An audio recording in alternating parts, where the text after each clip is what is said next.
Beating up an old lady in the street today. And you know what? No one did a thing. No one lifted a finger to help her. I stood there and watched for at least 5 minutes and no one did a thing. And it always the way, eh?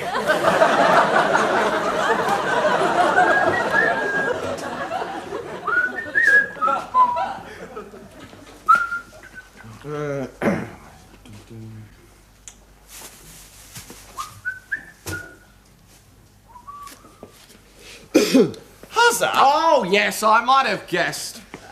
I just might have guessed. It's always the same round here, isn't it? There's no privacy. It's like living in a blooming goldfish bowl. Try and do a bit of business on the side and you end up finding Bezza's nose in it. Well, there's no need to get upset. It's a sack! All right, a sack. Huzzah's brought a sack into the pretend pub. Is that a crime? Are the soles of my feet to be beaten with bamboo shoots? This is England, Bezza. England. Not Birmingham. And England, I hope, is still a place where the ordinary chap can take a sack into his local pretend pub without being asked a lot of fatuous, moronic questions like, what's in your sack, Huzzah? I wanted to know the time. What? Well, I didn't want to know what was in your sack. I wanted to know the time. Oh, I see. I see what's going on. It's one of those terribly clever let's put Huzzah down games, isn't it? Oh, Huzzah's got an interesting looking sack. Let's see if we can drive him crazy by not asking him what's in it. Is that what you're up to? Yes, I rather think it is. Well, you've played right into my hands, haven't you? Because I'm not going to tell you, so there's no point in asking. Oh, come on, Huzzah. Stop being so bloody paranoid. What's in your sack? Yeah. God, it's like talking to a tin of pilchards. Have I just said I'm not going to tell you? It's none of your business. Well, Very nice. All right. If you're going to go on and on about it, I suppose I'll have to tell you, it's a sack of nuclear waste.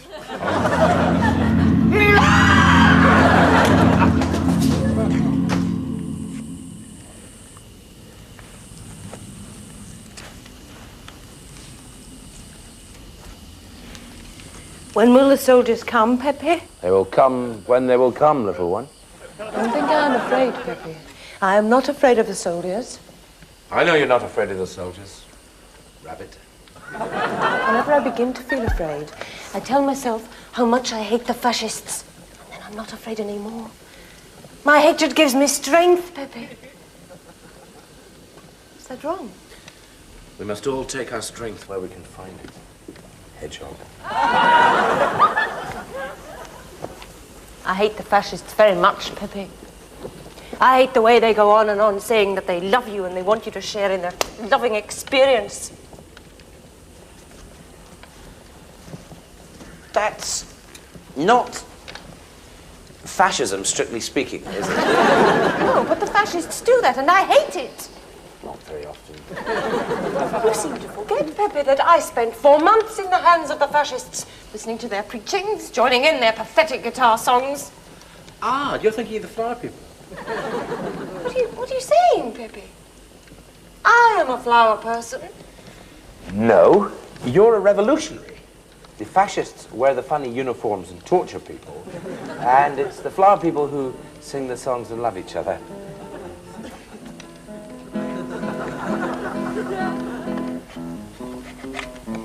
Suddenly, I feel very afraid.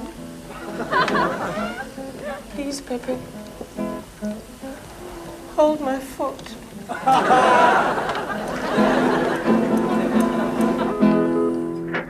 Sean? It's me. Miss Sexual Independence 1984. Just got back from family planning, right? Well, I got in, right, and this rat bag really laid into me, you know, all about did my mum know and how old was I? Oh, no, I lied. 19. But it was awful, Shark. She asked me what year I was born in, right, and I hadn't worked it out. So I said, you know, I couldn't remember because it was such a long time ago. No, that was not all. She had to measure me up for it, didn't she? And I won't go into detail, Shark, but it wasn't half painful. These are sort of metal plunger things make you feel like a shish kebab. Oh, no, it's a horrible little thing. It's all sort of surgical and plastic. And what with the cream, Shark, I am telling you, it is a right palaver. I mean, like, she says you've got to practice, OK, because it's really difficult. And she was not joking, right? First time I tried it, flew out my hands and hit the lampshade on her desk. No, but listen, Shark, listen, because, I mean, where am I going to hide it, right? I mean, Mum's so nosy, she's bound to find it, you know. And I'm going to have a bit of a job persuading her it's toothpaste and a rain hat, aren't I? No, it's not, right? It's £2.50 a tube, right, without prescription. Do you know how much that works out as, Shah? About 30p a time. That, Shah, is about 15 quid a month, right? Well, 20 quid if it's summer, which is about 180 smackers a year, right? And for something that's supposed to be free, it sounds like a bit of a financial burden to me, and he'll never fork out for anything like that, the Wally. You still going? Because listen, Sharp, how do you fancy saving the money, clubbing together and buying an electric fence? Look, the thing is, the government's having a bit of trouble dumping this stuff at sea at the moment, so I said to the Prime Minister, you know, it'd be all right if they left some of it with us. But Hazza! It's Sir Hazza now, actually. Sir Hazza, nuclear waste is extremely dangerous! Which is why it's in a sack. Yes, a sack lined, no doubt, and I'm gorgeous, with lashings of lovely lead. No, just a sack. But Hazza, I'm at a loving loss, my petal. Surely what one's discussing here is one of the most dangerous poisons known to men. Excuse me! Yeah, I'm sorry, Shizzy, you're quite right. Known to men and officers. I don't care who knows it. What I want to know is what happens when we get exposed to this lethal muck. Now, stop getting hysterical, Shizza. We're perfectly safe. Nuclear waste is like a ferret. You know? You respect it, and it'll respect you. But stuff it down your trousers and you're in for a radioactive scrotum. Yes, but Hazza, what about the audience? Huh? I mean, suppose something terrible went wrong and they all died. Could ruin our careers. And think of the reviews. Not a bad little show, but the audience got cancer. Might never work again. I'm telling you, that's why it's in a sack. There's nothing to worry about. But Hazza, what about the fallout? It's not going to fall out. That's why I've tied the top with string. See, that's a double granny. Pretty long fingernails to get that one undone, I can tell you. Oh, cool, crikey, that's a relief. For a moment there, I thought we were all goners. Yes, but Hazza, my peachy darling, for how long does the granny need to be knotted? About 2,000 years. 2,000 years? Well, yes, that's its half-life. You mean 4,000 years?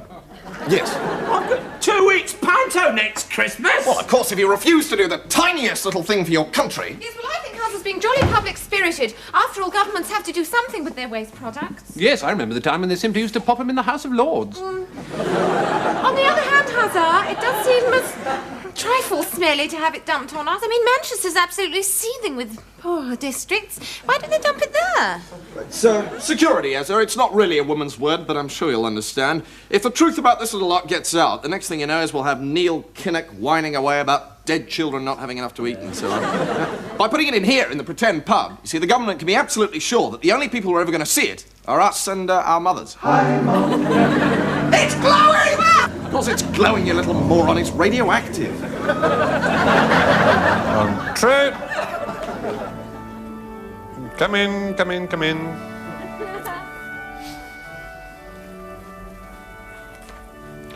Yes, what is it? Mr. Thompson told me to bring you this note, sir. Did he? You're Barclay, are you? Yes, sir. Been bobbing around, have you, Barclay? Sir. I see. This Perkins, he's a younger boy, I take it? Yes, sir. Is he in your house? No, sir, he's in Thompson's house. That's how we I see. And how old is he, this Perkins? 13, sir. And you are? 15, sir. I see. Barclay, I've been a schoolmaster now for 15 years. There isn't much I haven't seen in my time, and believe me, this kind of thing is not uncommon. Not uncommon at all. Damn it, I was young once myself. I know the pressures. I know what it feels like. I'm an understanding man, I hope, Barclay. All you boys cooped up for weeks on end. Naturally, there are going to be temptations and pressures.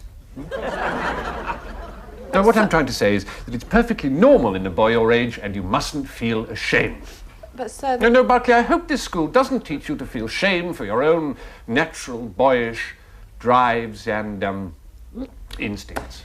Sir, I don't think you understand, No, sir. Debbie Barclay, haven't I just said, of course I understand. I'm sure I look like some kind of old fuddy-duddy to you. Oh, yes, I know you boys have all kinds of nicknames for me. Behind my back, eh? Oyster face and old arse breath. I wasn't born yesterday, you know. But the point is, we're all flesh and blood here. We do understand these things. Now, this Perkins, he's not unhappy about it all, is he? Oh, no, sir. Far from it. We're very happy together, Yeah, actually. all right, Barclay. May not be an occasion for shame, but that doesn't mean we have to feel pride, does it? No. Well, frankly, I'm inclined to say no more about this business, Barclay. I want you to have a good, long chat with the chaplain. And for the rest of the term, try and find some kind of natural outlet for all these wild, savage, untamed, boyish urges of yours. Rugger or something. I should avoid swimming until you're more sure of yourself. Rugger. That's a game invented for just such situations as this. You look like a healthy boy. Girl, sir. I'm a healthy girl, sir. Girl? Yes, sir. You have them in the sexy form, if you remember, sir. Girl? Girl? You unnatural strumpet! Bend over that chair! I'll teach you to corrupt young boys, you harlot!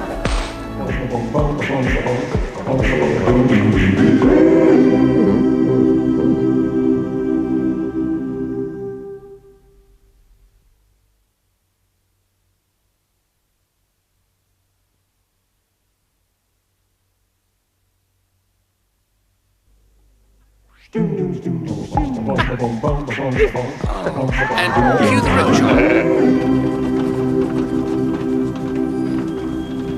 Datsun, Sony, Honda, Toyota, Mitsubishi, Kawasaki. It reads like a list of Japanese companies, doesn't it? Companies who have created an economic miracle. I'm Jan Monty. And I'm Fluff Coverley. And we're over here in Tokyo to find out why. This is their decade. Not only are they Very clever, but also as a nation, the Japanese are filthy. rich. But how? 39 years ago, the atomic bombings of two major Japanese cities resulted in the tragic devaluation of the yen. Let's see if we can't get this into some kind of perspective. 25 years ago, the Americans were, if you like, the Japanese. And before that, the British were the Japanese. And now, in a way, the Japanese are the Japanese. The Americans are now the British, and the British are just a little bit shiny. I'm Jan Monty. And I'm Fluff Coverley. Hello, Mr. Sony. Yes, hello, this is Jan Monty. And Fluff Coverley. From Money Talks. Mr. Sony, we were wondering if you could... Sorry, you haven't set up your own camera, have you? Please, wire. Yes. Good, well, can I ask you first of all, how on earth did this all start? And quite quickly, actually, because we haven't got many tens. When I made my first tape recorder in 1954, I had nothing except a small workshop and my own genius. I realized I must create a factor my Western rivals did not have. Something small, efficient, and cheap to run. In 1954, I discovered it. A Japanese worker. Like the later breakthrough, the microchip, a Japanese worker cost practically nothing and can do almost anything. Next year, in reply to the new Datsun Walkman, Hitachi start marketing motorcars in Great Britain. The Hitachi Prime Minister. However, with an eye to rising fuel costs, we will not be putting an engine in. Instead, we supply 4 Japanese workers to push it around. Provided you do not drive past any golf courses, it should go for years. Next, we talk to Red Hiroshito, Japan's foremost trade union agitator. Mr. Hiroshito, how did all this come about? Yes, I fight for the worker. What else can I do? Our demands are simple and few. A better, more tuneful company song, and fewer sit-ups in the company exercise session. Before we spoke to him, Red Hiroshito had been sentenced to death for preaching vicious totalitarian communism. It is honor. I must die in traditional Japanese corporate manner, with latest model Hitachi electric carving knife.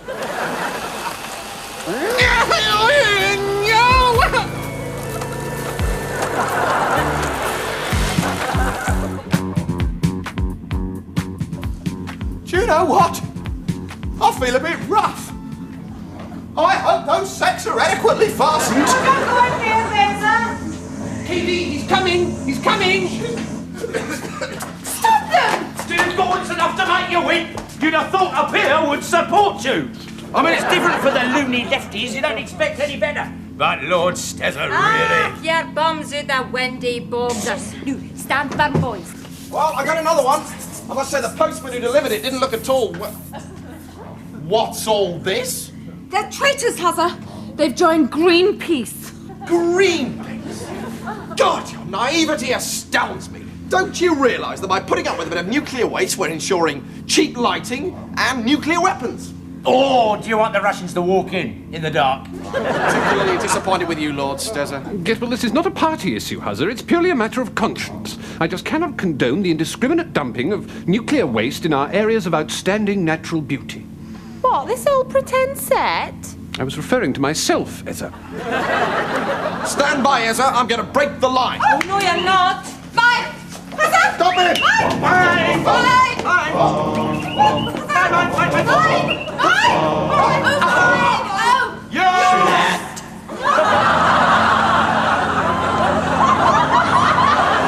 Beef and carrots! An accident! 3 Mile Island, China Syndrome! Thank you and excuse me. Well, I hope you're satisfied.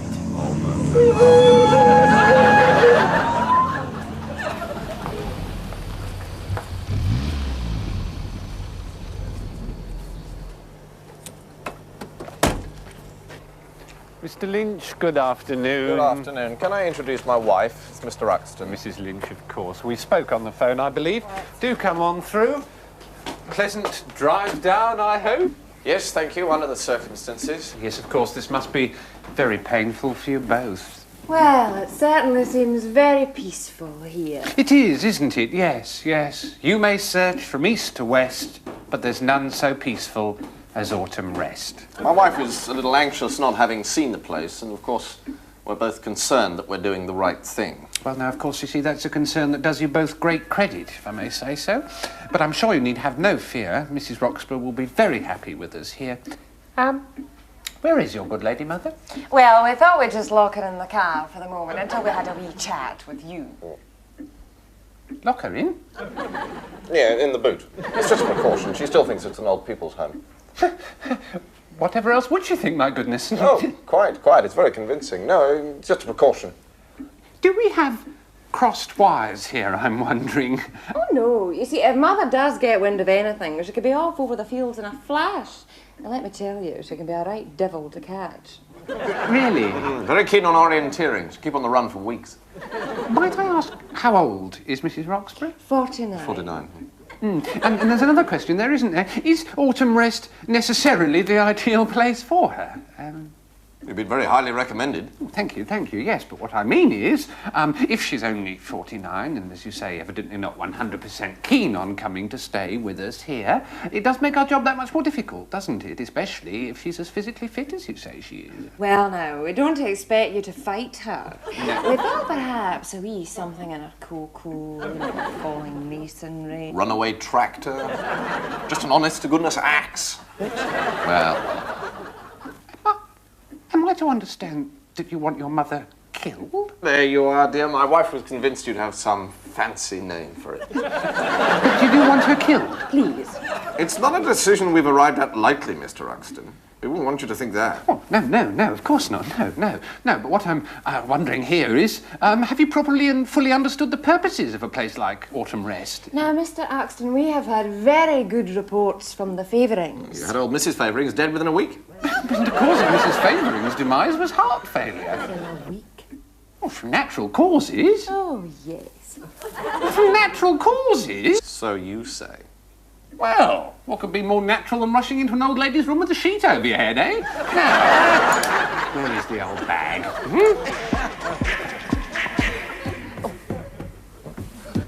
think it's my husband. Oh, God, Norman!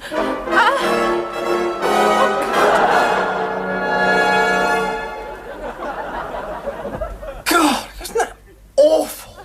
Does that ever happen to you? When you go into a room and you completely forget what it was you went in for? When you come out, obviously I've come out now, I can remember what it was. I don't know, the twists and turns of the human mind. Ah, here it is. This latest cult pop revival is not Tamla, Bluebeat or rock and roll, but the madrigal. Its dedicated followers, the courtiers, or ladies in waiting, religiously recreate the original styles out of anything from toilet rolls to string. But Gary, is the madrigal really back? The madrigal never went away, right? Yeah. We've always been courtiers, us. Never listen to nothing but madrigals, yeah? It's the only music there is. We hate mods, punks, Teds, Brass bands, Gregorian chanters, you know, like everyone except us. You're wearing like a magnificent dress. Yeah, well, you've got to have the gear, haven't you? If you didn't have the gear, it righted you. A total div. Absolute space bonker. Complete monkey nerd. Total clut flicker. And a Mickey Fleet. That's because you've got gear, then you're all right. Of course, we're strictly roots magicals. That's no sack bats, no serpents, just three-part harmony and no message. My daddy reckons I'm a right nerdy div, but I don't care. He's a flid, right? Going around all day in a suit of armour, strumming a loop. He's a right minky spaz monkey bonker. So the young people, they said, were finding in humankind the lost madness of an unborn generation. Or to put it more simply, were unemployed. Are finding on the street something more than curbstones and dogs' business. They found style. I'm afraid you're creating a bit of a disturbance. Like this young man, for example, has on a plain English woolen suit in Tyrol blue with silvered ornamenting a la Grec and broderie anglaise double Well, fronted. that's just where you're wrong. I've actually chosen a strong double-weave worsted two-pleat trouser in royal Dutch serge, topped with an Italian-style knit tunic in single-breasted dolomite lambswool with platinum-pressed buttons and matching headwear. The ruched Californian-made brassiere is of my own design and incorporates a tucked four-point crepe de chine knicker edged with Danish aluminium. All of which adds up to just one word: inner city degradation. Well, actually, a lot of people make that mistake. In actual fact, it adds up to two words: perverted policeman. So the question remains, is street fashion 1984 or brave new Animal Farm? Either way, hang on to those squeezy bottles. Well, Lord Stizzer, what do you think? Will I pull through? Not a chance, my putrefying little puppet. You're as good as dead already. You smooth-talking bastard, Your Highness. We're all done for. It seems you've learnt your lesson a bit late, Huzzer. My lesson? The incident was caused by Greenpeace anarchists meddling with things they simply do not understand. Oh, did nothing come of your appeals for help from friends in high places, Lord Stezza? Nothing, my love, bliss, crisis, nothing. Oh, wait a minute. What's that lying on the doorstep with special written all over it? Why? A telemessage! Who can it be from? Oh, it's from my friends in high places. It says we can't possibly be unwell because this kind of thing could never, ever occur. The safety regulations are so strict and so efficient that an accident like this could never, ever, ever happen. Hurrah! We're saved! Phew, thank God for that. Now I can get this ridiculous wig off.